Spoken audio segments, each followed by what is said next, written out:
it's only 3 weeks away. Do you guys quickly want to talk about the main event, UFC 271, Adesanya Whitaker? Do you have any thoughts on that, Liam? Do you have any thoughts on that, Locks? You want to hit that? Yeah, it's an interesting fight. I'm a really big Robert Whitaker fan. I'm hoping that he wins, but I just don't know if I can really get around to that side, to be honest. I mean, Adesanya's pretty damn good, and I haven't really looked into this fight too much, but I don't know. I just don't know if I see these guys at 185 right now being able to beat him. I just think he has a lot of guys' numbers in this division. I feel like, he's long, he's big, he's an excellent striker, and I'm just not really sure what Whitaker is going to be able to do to beat him. I mean, I think probably grappling is the natural thing that we're all thinking he's going to need to do, but I just don't know if he's going to be able to do that and win 3 out of the 5 rounds against Adesanya, because he is tricky to get down with this long frame. So I'm thinking Adesanya early. I'll still have to run the tape, but I'd love to see Robert Whitaker get the win. Yeah, to be honest, I'm leaning Whitaker here. What do you have any preliminary thoughts on this, Liam? Yeah, so just taking a look at the lines that are available right now, Robert Whitaker up to plus 230, Adesanya is minus 300. I think that I would also be looking at Whitaker or pass at that point. There's nothing really to be had on the Adesanya money line. Yes, he's probably more likely to win the fight than not, but is he more likely to win it, 80+% of the time? That's sort of what you need there for it to be a value bet. So, yeah, it's not really something I'm interested in playing into. I'd have to consider more of the dynamics of the fight, see what Whitaker's recent takedown entries have looked like. He has gotten hurt and wobbled in some of his recent fights, which is obviously a concern against somebody like Adesanya, a precise striker. But I also think that Whitaker, he does actually have some wrestling, grappling upside. The Australians, they're not the best wrestlers, but some of them can get down, and I think that he's actually among the best in terms of Australian MMA wrestlers, and I'd be curious to see how he can fare, basically by changing his approach. I think the first time he mentioned this in recent interviews that I've heard, he had an ego-based approach. He wanted to strike with the guy, and he got fucked up. So he's like, okay, I can't strike with the guy. I got to come out here and do something different. And I do think, Jan Blachowicz, it's been proven Jan Blachowicz isn't the world's greatest grappler. He was a lot bigger than him. He took him by surprise, took him down the stretch, and he beat him by grappling him. I'm not sure why Whitaker couldn't implement a similar game plan here, but obviously it's going to take a little bit more of a margin because he's not going to have the size advantage to play with. But he also can, move a little bit faster than Jan Blachowicz, so maybe he can use his speed and some tactics here to get takedown entries. Yeah, I don't know. This is just, I said this last time when we were talking about the fight that we just watched tonight, and this is how I break down fights. Robert Whitaker. So since the Adesanya fight, he lost to Adesanya, but then came back. Went to Till as a favorite, went to Cannonier as like a coin flip, pretty much plus money on both sides, and then another unanimous decision win over Gaslam as a pretty big favorite.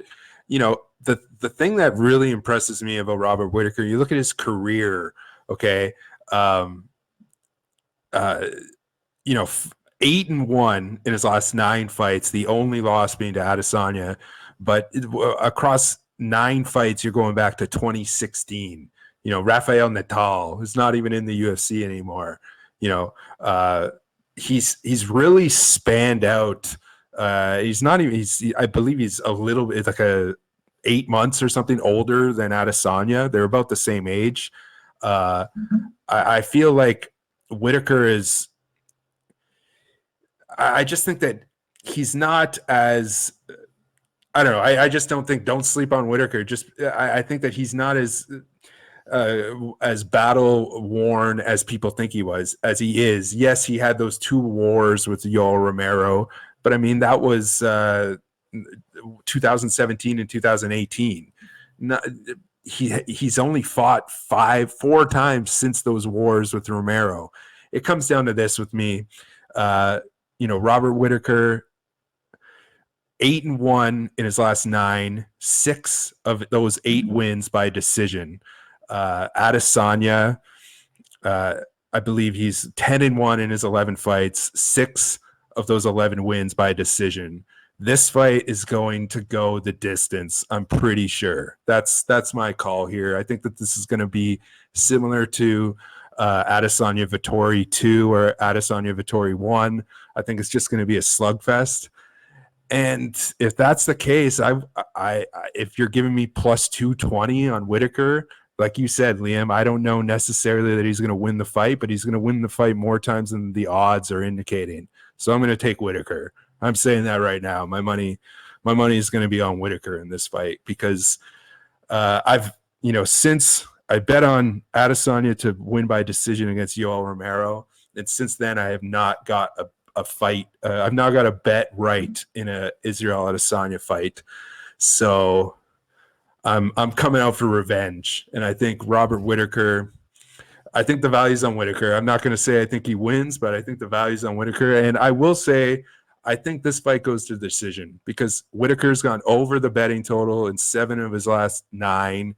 Like I said, 6 of his last 9 have gone the distance. Adesanya, 6 of his 10 wins by decision.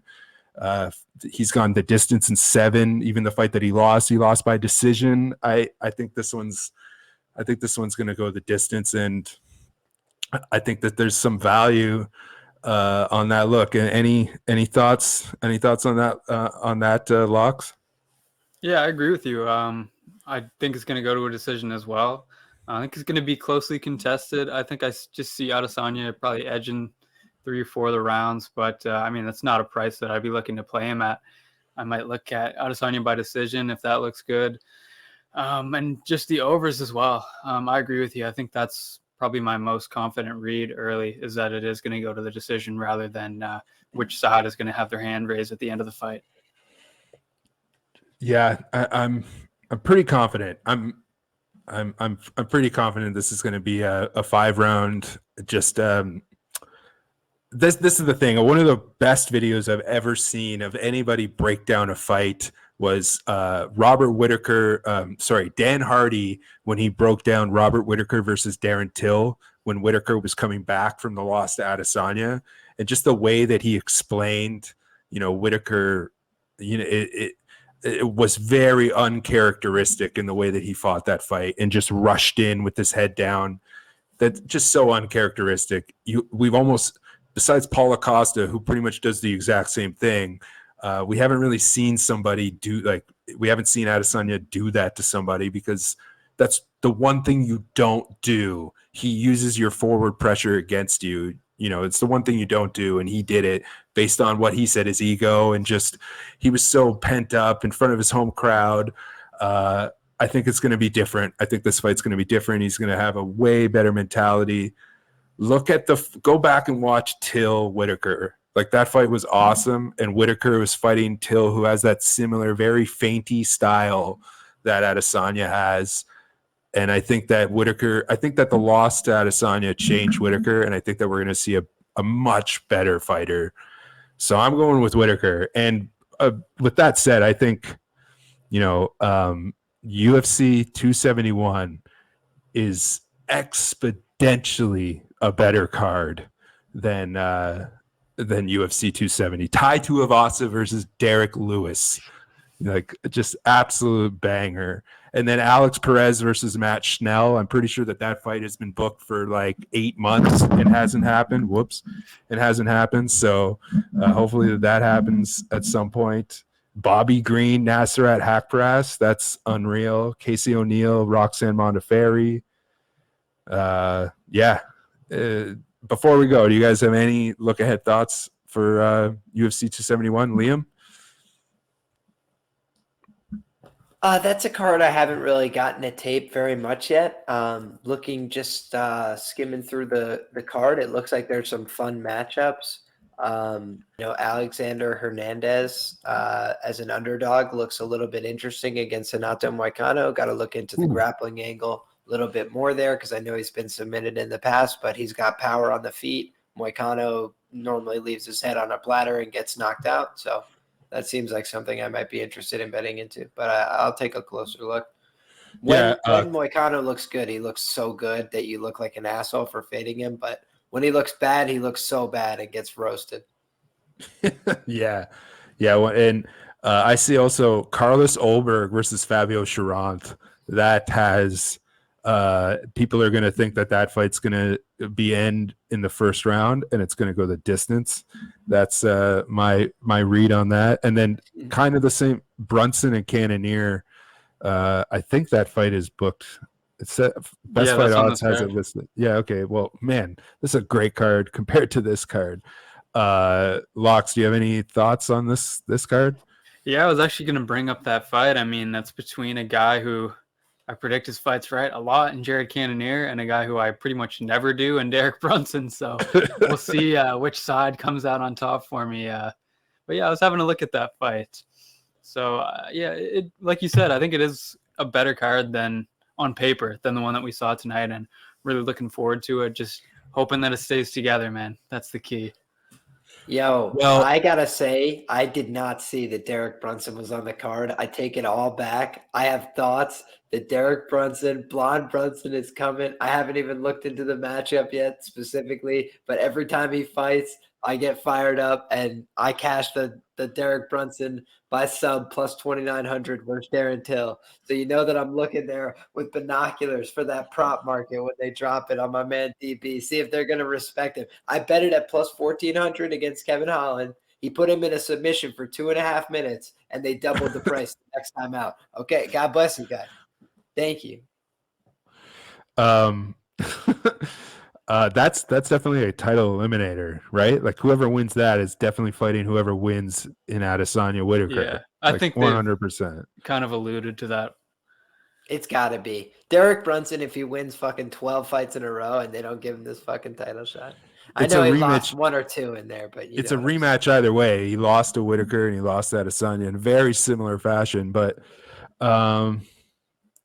to be completely honest, how is Derek Brunson an underdog? A plus 170 underdog.